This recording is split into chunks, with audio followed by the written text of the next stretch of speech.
बनारस को bye bye बोलने का टाइम आ गया। अब हमारी गंगा मैया से मुलाकात होगी जब हम उस तरफ पूरा सफ़र करके वापस आएंगे। रूम से सारा सामान ऑलमोस्ट गायब है और बाइक पे लग गया है। तो कैसे लग गया, क्या लग गया, मैं आपको दिखा देता हूँ। सब कुछ इजी मैनेजेबल है। सनी कुछ सफ़र कितना दूर जाने वाले हो? Let's see. सनी आज थोड़ा कुछ दूर तक मेरे साथ में जाएगा, कहाँ तक जाएगा पता नहीं है, लेकिन हमें शाम को पहुंचना है मुजफ्फरपुर। ये जो होटल है गणेशा पैलेस, जिसमें मैं बनारस में इतने दिनों से रुका हुआ हूँ, वो है हर्षित। अब फकीरा भाई का हो चुका है। तो इतना शर्मिला नहीं जितना अभी लग रहा है, कुछ रीज़न होगा पीछे। तो चलिए दोस्तों, बाइक जो है वो एकदम तैयार है और इस बाइक का नामकरण भी मैंने कर दिया है। इस बाइक का नाम है हीरोइन। ये है फ़कीरा की हीरोइन। तो बड़ा आपको सुनने में अजीब सा लग रहा होगा, लेकिन मैं अपना मोस्ट ऑफ द टाइम बहुत लंबी जर्नीज अपनी इसी के साथ निकालता हूँ, किसी गर्लफ्रेंड के साथ में नहीं करता हूँ। तो अब मेरी जो हीरोइन है वो रेडी है। बनारस का जो स्टे था बहुत ही शानदार था। बहुत मज़ा आया इस शहर के अंदर मुझे। एक्चुअली इस शहर में मुझे मज़ा आता ही है। अब जो डिस्टेंस था वो ऑलमोस्ट 310 किलोमीटर का था और प्रिडिक्टेबल जो टाइम था वो 8 से 10 घंटे का था। तो उस हिसाब से हम लोग 10 बजे सनी और मैं हम लोग निकल गए।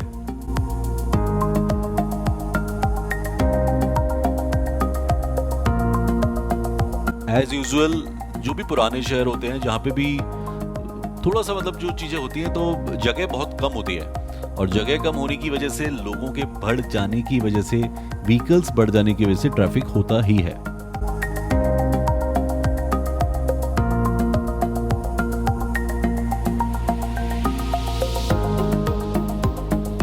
और इसी ट्रैफिक के अंदर हम लोग भी धीरे धीरे बनारस से आगे निकलने की कोशिश में लगे हुए हैं।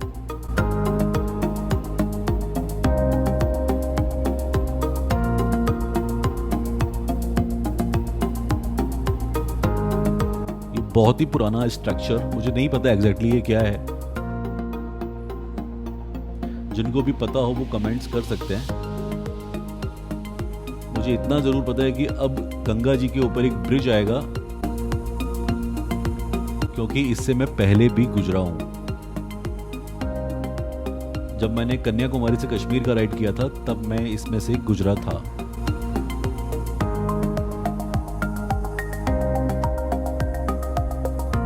ये बहुत ही लंबा आयरन ब्रिज है।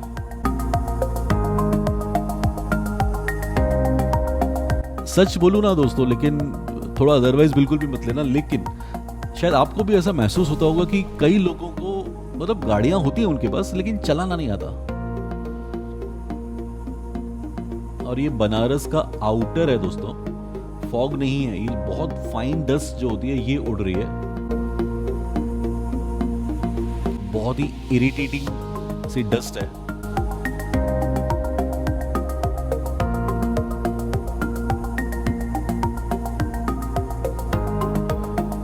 अब इस आपाधापी में सनी बिछड़ गया है, कहीं पीछे रह गया है। उससे मेरी फोन पे बात हुई है, उसने पहले मुझे बोला कि वो आगे है, लेकिन एग्जैक्टली देखा जाए तो वो थोड़ा पीछे है।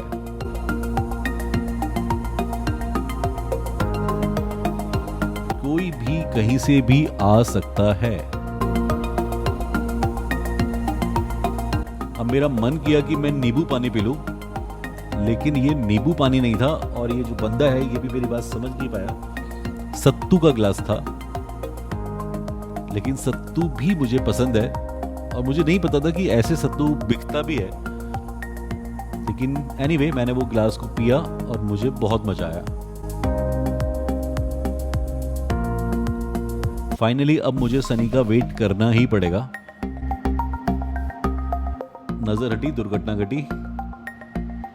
इस तरह के एरियो में, इस तरह के नहीं किसी भी तरीके के एरियो में अगर रोड के साथ में आप चल रहे हैं तो कोई भी दुर्घटना होने के पूरे चांस होते हैं। एक्चुअली आपको, मुझको, सबको ही कहीं ना कहीं कोई ना कोई एक्सीडेंट तो जरूर दिखता ही है।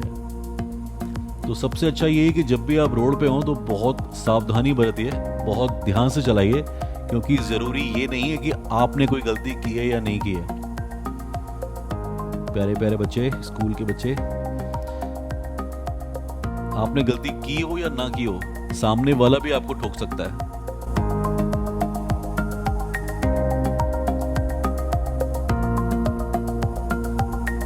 एक्चुअली बच्चों के अंदर क्यूरियोसिटी होती है ये सब चीजें देख के, नया बाइकिंग सेटअप देखकर।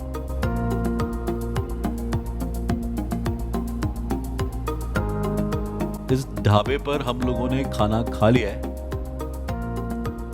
खाना मैंने आपको दिखाया नहीं है, लेकिन नॉर्मली दाल, रोटी और सब्जी, ये मेरा प्रेफरेबल फूड है जो मैं खाता ही हूँ। एक दाल, एक सब्जी, 3-4 रोटियां और साथ में रायता। सैलेड में हर जगह से नहीं लेता हूँ, नहीं खाता हूँ।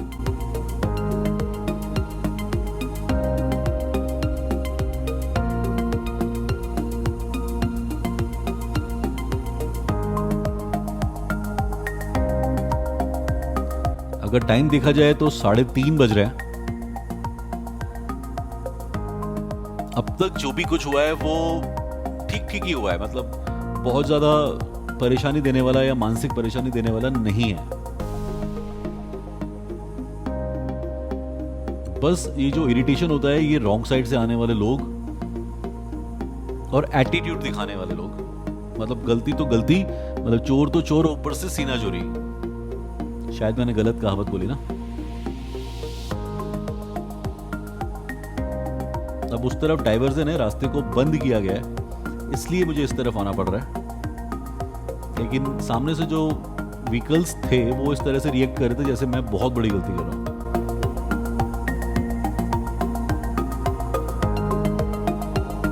अब ये ट्रक्स की लाइन आप देख रहे हैं, कम से कम 500 से ज्यादा ट्रक मैं ऑलरेडी देख चुका हूं पीछे।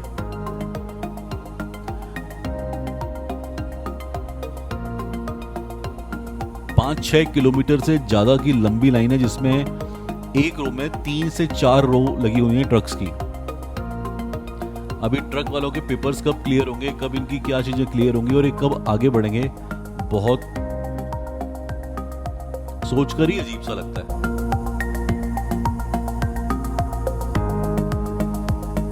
एक साइड तो पूरा का पूरा ब्लॉक है, जबकि ये नेशनल हाईवे है, इस तरीके से नहीं हो सकता है, लेकिन फिर भी पूरा का पूरा ब्लॉक है।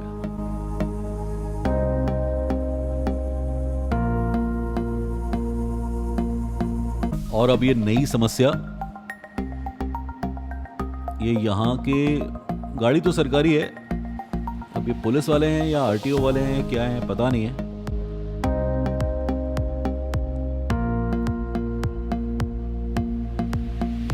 इनके रहते, इनके सामने होते हुए आप देख सकते हो कि रोड पे इतना जो ये डस्ट है, ये किसी रिवर में से लाया हुआ है। शायद गंगा जी जो है उनकी उन्हीं रिवर में से लाया हुआ डस्ट है ये।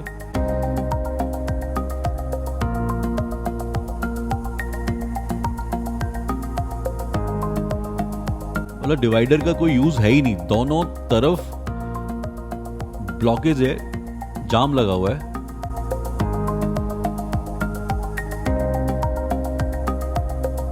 लेकिन यहां के लोग जो हैं वो पैनिक नहीं है, उनको शायद इस चीज की बहुत अच्छे से हैबिट है।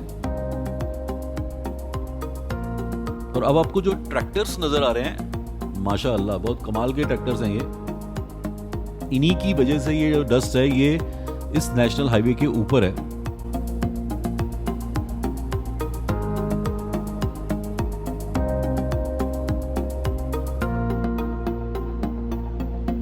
मैं इस जीप को फॉलो कर रहा था कि ये कहीं ना कहीं रास्ता क्लियर कराएंगे तो मेरा भी रास्ता क्लियर होगा, लेकिन उनका इंटेंशन कुछ अलग है।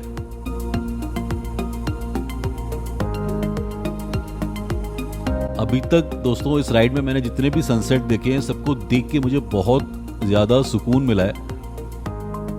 लेकिन आज का जो सनसेट है, मतलब सनसेट तो अपनी जगह पे बहुत अच्छा है, लेकिन ये जगह जहां से मैं गुजर रहा हूं, जगह भी बहुत अच्छी है, लेकिन ये जो ट्रैक्टर्स वाले जो कर रहे हैं काम, वो बहुत गलत कर रहे हैं। कोई भी काम होना चाहिए वो ऑर्गेनाइज होना चाहिए, इस तरीके से नहीं होना चाहिए। अगर कोई गलती से एम्बुलेंस फंस जाए या किसी का कोई एक्सीडेंट हो जाए तो आप समझ लो वो यहीं के यहीं निपटने वाला है। उसकी चीज़ें जो गाड़ी है वो हॉस्पिटल तक पहुंच ही नहीं सकती।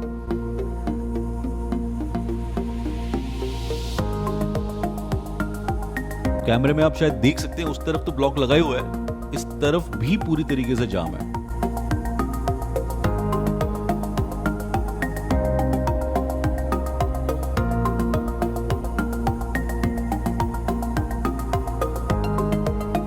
और ये ट्रैक्टर जो है कस्टमाइज्ड ट्रैक्टर है। आगे इन्होंने अपने फ्रेम के ऊपर एक डबल फ्रेम लगा रखा है, जिससे इनकी जो टक्कर हो भी जाए, और मोस्टली मैंने कम से कम 20-25 टक्कर तो ऑलरेडी देख लिए हैं, ये आपस में टकराते भी रहते हैं। तो इनकी टक्कर के बावजूद इनके ट्रैक्टर पे, इंजन पे कुछ भी फर्क नहीं पड़ने वाला है।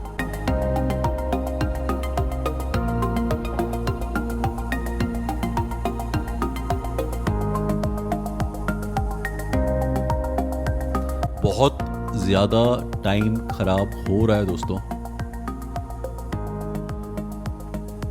हाँ, बस ये है कि आप इनको अगर दूर से दिखोगे तो ये थोड़े ऐसे लगते हैं एरोगेंट टाइप, लेकिन अगर आप इसे साइड मांगो या पर्सनल कुछ बात करना चाहो तो ये आराम से कर लेते हैं। आफ्टर ऑल है तो इंसान ही। लेकिन आप देख सकते हो वो ट्रैक्टर उसको साइड देना नहीं चाह रहा है।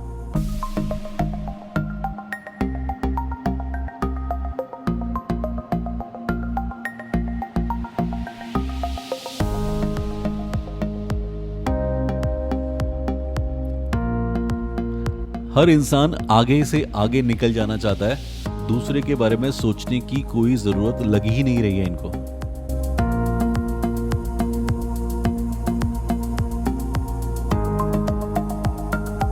अब मेरी जगह शायद जो भी व्यूअर्स इस वीडियो को देख रहे हैं वो भी कहीं ना कहीं थोड़े से ऐसा फील कर रहे होंगे कि ये वाकई में बहुत ही पैनिक रोड है। इस रोड से गुजरना दिमाग खराब करने जैसा है। राइडिंग एंजॉय करना तो बहुत बड़ी बात है, एक ऐसा एक्सपीरियंस जो आप लाइफ में दोबारा कभी नहीं लेना चाहोगे।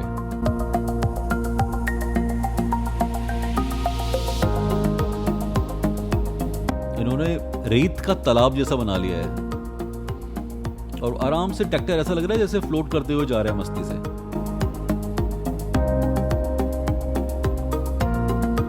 और ये बहुत ही बेहद दुर्घटना, एक बंदर जो है वो ऊपर फंसा हुआ था और बिजली का करंट लगने की वजह से वो नीचे गिरा। अभी जब तक नीचे गिरा है तब तक इसकी डेथ हो चुकी है।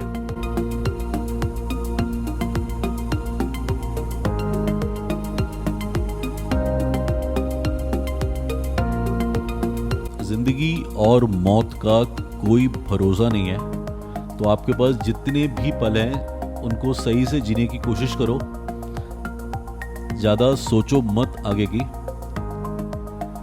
बस इसी का नाम जिंदगी है, कब चली जाए पता भी नहीं चलता। और सच बताऊं तो अब तक की राइड में ये जो दिन था ये मेरे लिए बहुत अजीब सा था। मतलब बहुत ज्यादा पैनिक तो मैं नहीं बोल सकता हूं, लेकिन ये जरूर बोल सकता हूं कि बहुत कंफर्टेबल राइड नहीं था। तो फाइनली अब हम पहुंच रहे हैं मुजफ्फरपुर।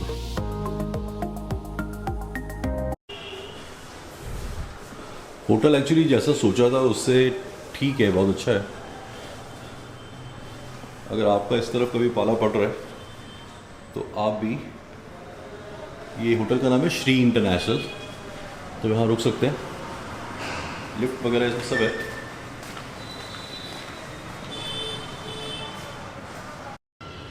ये है मेरा रूम मुजफ्फरपुर का। टीवी लगा हुआ है था, लेकिन टीवी आज तक मैंने कभी किसी भी रूम में चलाया ही नहीं है। इतना टाइम ही नहीं मिल पाता है कि टीवी देखा जाए।